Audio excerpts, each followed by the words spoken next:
ಇಲ್ಲಿ ಬರೀ ಕಪ್ಪು ಕಾಡು. ಕಾಡು ದಾರಿಯಲ್ಲಿ ಕೊಂಚ ಮುಂದುವರಿದರೆ ಶಿಲೆಕಲ್ಲಿನ ಗುಡ್ಡ ತೋರುತ್ತದೆ. ಹಾಗೆ ಶಿಲೆಕಲ್ಲಿನ ಗುಡ್ಡ ಹತ್ತಿದರೆ ಶಿಲೆಕಲ್ಲಿನ ಮೇಲೊಂದು ವಿಸ್ತಾರವಾದ ದೇವಸ್ಥಾನ ನಿಮಗೆ ಅಚ್ಚರಿ ಮೂಡಿಸುತ್ತದೆ.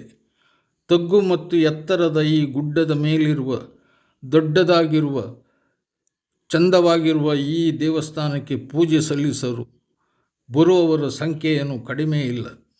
ಗುಡ್ಡ ಹತ್ತಿ ದೇವಸ್ಥಾನಕ್ಕೆ ಹತ್ತಿರಕ್ಕೆ ಹೋಗುವ ಮೊದಲು ಶಿಲೆಕಲ್ಲಿನ ಸ್ತಂಭದಂತಿರುವ 6 ಫೀಟು ಎತ್ತರವಿರುವ ಬೊಬ್ಬರ್ಯ ಎಲ್ಲರನ್ನೂ ಕಾಪಾಡುವ ದೇವರೆಂದು ಇಲ್ಲಿನವರು ನಂಬಿದ್ದಾರೆ.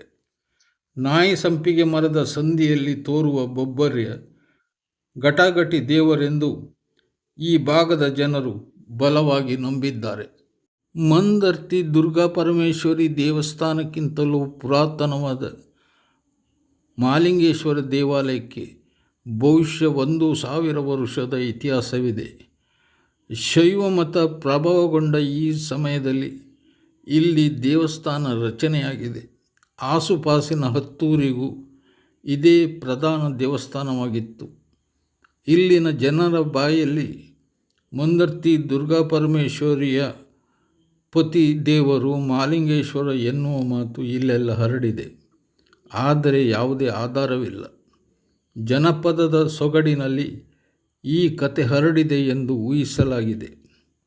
ಉಡುಪಿ ನಗರದಿಂದ 25 ಕಿಲೋಮೀಟರ್ ದೂರದಲ್ಲಿರುವ ಮಂದರ್ತಿ ಹೆಸರುವಾಸಿಯಾದ ಶಕ್ತಿ ಕೇಂದ್ರ.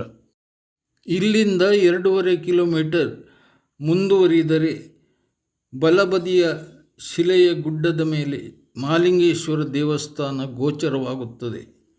ಇದನ್ನೇ ಇಲ್ಲಿನ ಜನರು ಕಲ್ಲು ಮಾಲಿಂಗೇಶ್ವರ ದೇವಸ್ಥಾನ ಎನ್ನುತ್ತಾರೆ. ಶಿಲೆಕಲ್ಲಿನ ಗುಡ್ಡದ ಮೇಲೆ ಈ ದೇವಸ್ಥಾನ ಕಟ್ಟಿದ್ದರಿಂದ ಆ ಹೆಸರು ಬಂದಿರಬೇಕೆಂದು ಊಹಿಸಲಾಗಿದೆ.